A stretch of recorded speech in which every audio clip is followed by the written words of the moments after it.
यहां पे एक राजा हुआ करता उन दिनों में, मूलराज। कौन था? मूलराज प्रथम। कौन राजा था? अलाउद्दीन तो निकल रही थी उसकी सेना यहां से, और उसकी सेना जब निकल रही थी तो इसके दो बेटे थे। एक का नाम था रतन सिंह और एक का नाम था तिलक सिंह। क्या क्या नाम थे? वो अलाउद्दीन के घोड़े खोल रहे। तो अलाउद्दीन ने मैसेज किया कि यार मेरे घोड़े खोलेगे। उसने कहा ले आए, तो वापस दोनों का नहीं देंगे। अलाउद्दीन ने कहा यार ये कोई तरीका थोड़ी होता है, अपनी क्या दुश्मनी है? नहीं नहीं, दुश्मनी की बात नहीं है, पर लाई हुई चीज तो हमने आज दिन तक भी किसी को वापस से। अलाउद्दीन ने कहा मैं अटैक कर दूंगा। वो तेरी मर्जी है, जो करना चाहे वो कर ले। अलाउद्दीन ने अटैक किया। ये सब साका करके लड़ते हुए मर जाते हैं, लेकिन उसको घोड़े वापस नहीं देते। कई साल बाद दोबारा अटैक करता है फिरोज तुगलक।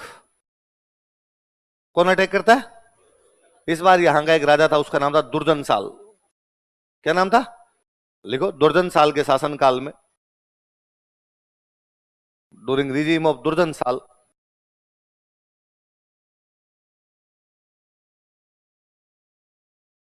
दुर्जन साल के शासनकाल में, ड्यूरिंग रिजीम ऑफ दुर्जन साल, फिरोज तुगलक ने जैसलमेर पर आक्रमण किया था। Firoz Tughlaq attack on Jaisalmer. फिरोज तुगलक ने जैसलमेर पर आक्रमण किया था। Firoz Tughlaq attack on Jaisalmer. दिल्ली के सुल्तान थे अलाउद्दीन फिरोज तुगलक। फिरोज तुगलक ने जैसलमेर पर आक्रमण किया था। Firoz Tughlaq attack on Jaisalmer.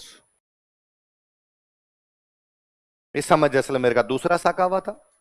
This time second saka of Jaisalmer was happened. अब वो सुनना, देखो थोड़ी सी बात। तीसरा अटैक करता है अमीर अली। कौन करता है?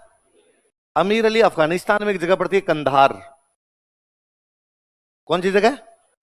यहां का रहने वाला था। क्या नाम? बंदे का नाम बताओ देखे।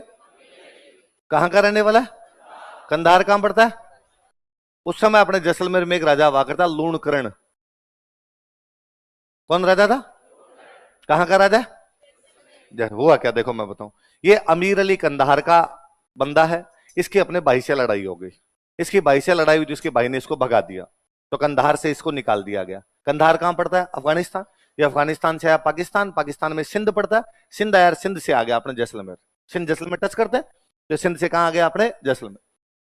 जैसलमेर आके इसने लूणकरण, राजा लूणकरण को आका कि भाई लूणकरण, मेरे को मेरे भाई ने कंधार से निकाल दिया, रहने की जगह नहीं है, तू मेरे धर्म का भाई है, रहने की जगह दे दे। अपने राजस्थान में कहते थे कि भाई शरण में आए हुए आदमी को कभी भी लौटाना नहीं चाहिए। उसने कहा रह भाई, तू जब धर्म का भाई बन गया आगे तो रह जा। और लूणकरण ने इसको रहने की क्या दे दी? जगह। अब अमीर अली डेली लूणकरण के साथ खाए पिए उठे बैठे शिकार खेलने जाए, और तैयारी करेगी वापस सेना तैयार करूंगा, सेना तैयार करके कंधार जाऊंगा और भाई को मार के वहां का बनूंगा राजा। तो ये दिन बातों बातों में अमीर अली ने लूणकरण को कहा कि यार लूणकरण देख, अपने दोनों तो आपस में मिल लिए, अपने दोनों तो आपस में भाई भाई हैं, लेकिन अपने परिवार तो मिले ही नहीं। तेरी रानियां मेरी बेगमें कभी आपस में बातचीत करे, तुम्हारे बच्चे मेरे बच्चे कभी आपस में मिले। लूणकरण ने कहा यार बात तो सही है, तो एक काम करो, अभी 4 दिन बाद हमारी फैमिली में कोई फंक्शन है, तो पुरुष तो सारे बाहर जाएंगे शादी में भाग लेने के लिए, कोई शादी है कहीं पे, घर में हमारे महिलाएं महिलाएं होगी, किले में केवल महिलाएं होगी, तो हमारी महिलाओं को भेज दो, हमारी महिलाओं से मिल भी लेगी और हमारा किला भी देख लेगी।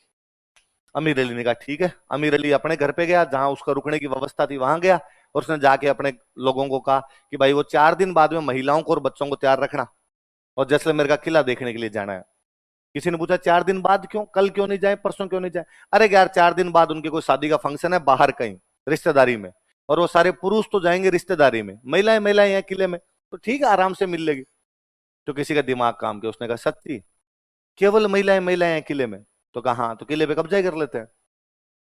जब पुरुष है ही नहीं तो सेना नहीं है, सेना नहीं है तो किला कब्जा कर लेते हैं। तो उसने कहा नहीं यार, अपने शरण दे रखी है, ये अपने धर्म का भाई है, अपने इसका नमक खाया है। उन्होंने कहा फिलोसफी मत झाड़ फालतू की, यहाँ बाहर बैठे हुए टेंट के अंदर डंका किला मिल रहा है, किले पे कब्जा करते हैं, क्या लाएंगे कंधार जाके, और इधर ही कब्जा कर लेते हैं अपने। तो अब इनके दिमाग में यार ये काम ठीक है। और 4 दिन बाद में, अब पहले महिलाएं जो थी वो पालकी में बैठ के जाती, राज परिवार की महिलाएं यूं पैदल पैदल तो जाएगी नहीं, तो वो पालकी में बैठ के जाती। तो उन्होंने कोई 150 एक पालकियां तैयार की, और एक एक पालकी के अंदर 2-2 3-3 सैनिक बिठा दिए, महिला बिठाई नहीं। एक पालकी को उठाने के लिए कितने लोग चाहिए? 4। 4-4 लोग उठाने वाली 150 पालकी थी, तो कितने आदमी हो गए? 600। क्यों करके 1001 लोगों की एक टीम तैयार की, कहा अंदर पड़ो, टूट कर मार दो। अंदर थोड़े बहुत फौजी, 150 फौजी कोई बचे हुए जो गेट कीपर लगे हुए। 7 गेट थे, तो हर गेट के ऊपर जो गेट कीपर खड़े हैं बस वो खड़े थे। तो कहा एक गेट पे 10-10 भी खड़े होंगे तो 6-7 गेट पे कितने हुए, 60-70 आदमी हुए। 60-70 आदमी अपने कितने हैं, 1000 मार लेंगे। तो कहा ये बड़ा एकदम काम सही है। और वो घुसे भाई वहां। तो वो पहले गेट के ऊपर जैसे गए तो वहां जो गेट कीपर खड़ा था उसको डाउट हुआ कि यार मामला गंभीर है। तो उसने कहा यार मुझे चेक कराओ तुम्हारी पालकी में क्या है। तो उन्होंने कहा ये क्या बदतमीजी है, अंदर हमारी रानी है, हमारी बैग में, तुम ऐसे कैसे देख सकते हो, पर्दा पर्दा होती है कि नहीं होती, तुम्हारी इज्जत है कि नहीं, तुम्हारी महिलाओं को जब नहीं देखने देते किसी को तो लोगों की महिलाओं को कैसे देख सकते हो। उसने कहा मुझे डाउट यही है कि इसमें महिला नहीं है, और महिला है तो इतनी कितनी भारी है कि नीचे वाले चारों के पग डगमग डगमग कर रहे हैं। 45 किलो वजन और 1.5 क्विंटल वजन में फर्क होता है यार। और उनको लगा कि यार अब यदि इन्होंने चेक कर लिया, इनको पता चल गया अंदर तो बंदे हैं, तो किले के गेट बंद कर देंगे। इससे अच्छा यही उतर के काट मार शुरू करते हैं, किले के गेटों में घुस जाते हैं और वो पहले गेट पे उतर के वहां पे मार काट शुरू कर देते हैं। ये बात अंदर तक पता चलती है कि भाई आक्रमण हो गया है, अपने पास फौजी बहुत कम है, अपने वाले फौजी नहीं बचा पाएंगे, ये किले पे कब्जा तो करेंगे। तो ये यदि किले पे कब्जा करेंगे तो महिलाओं को उठा के लेके जाएंगे, जैसे किले पे कब्जा होगा महिलाओं को उठाएंगे। तो ऐसी स्थिति में क्या होता था, तो कि जोहर करो। जोहर में क्या होता, जोहर में यज्ञ करते थे, यज्ञ की अग्नि में महिलाएं बैठती। पर इतना टाइम कहां कि महिलाएं यज्ञ करे, महिलाओं को जोहर के अंदर बिठाया जाए। तो वो सब आपस में जब ये कर रहे थे फटाफट जो करना हो फटाफट करो, किले में घुसेंगे ये सारे सॉरी। तो महिलाओं ने कहा कि देखो यज्ञ करने का टाइम नहीं है, अग्नि जलाने का टाइम नहीं है, ये हमें उठा के लेके जाएंगे, इससे अच्छा तुम ही मार दो। तो सारी महिलाएं एक जगह इकट्ठी की गई, सबको तलवार से काट दिया। और वो जितने पुरुष थे वो वहां पे लड़ाई करते हैं, वो लड़ाई करते हुए मारे जाते हैं। जोहर का मतलब होता है अग्नि में नहाना। वहां पर अग्नि स्नान हुआ ही नहीं, इसलिए कहते हैं जैसलमेर के किले में जोहर नहीं किया गया। क्या नहीं किया गया, तो केवल क्या किया गया, केसरिया। इसलिए कहते हैं जैसलमेर में आधा साका हुआ। कैसा साका हुआ, तो आधा साका किसके आक्रमण के टाइम, किसके राजा के टाइम, क्या हुआ और क्या नहीं हुआ।